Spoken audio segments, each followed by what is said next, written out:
పుత్ర, జీవితంలో సందర్భం ఇంకా అవకాశం ఇవి ప్రతి ఒక్కరికీ వస్తాయి.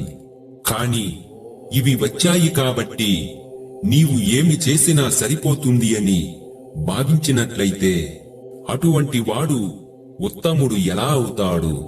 పుత్ర, అవకాశం దొరికినా కూడా తన ముందు వచ్చిన సందర్భం అనుకూలంగా ఉన్నా కూడా సరే తప్పు చేయకుండా నిలబడ్డవాడే నిజమైన ఉత్తముడు. పుత్ర, తప్పు చేయకుండా నిలబడడం అంటే తన మనస్సు మీద తనకున్న నియంత్రణ.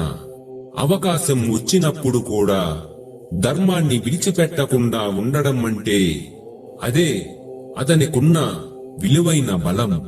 తనను ఎవ్వరూ చూడని సమయంలో కూడా సరైనది చేయగలగడం అంటే అదే నిజమైన ఉత్తముడి లక్షణం. పుత్ర, మనిషి యొక్క బలం అతనికి దొరికిన అవకాశాలలో కాదు, ఆ అవకాశాలను ఎలా ఉపయోగించాడనే దానిలో ఉంటుంది. తప్పు చేయడానికి 100 కారణాలు దొరుకుతాయి, కాని తప్పు చేయకుండా ఉండడానికి ఒకే ఒక్క కారణం. అదే నీ మనసులో ఉన్న స్వచ్ఛత. ఆ స్వచ్ఛతే ధర్మం.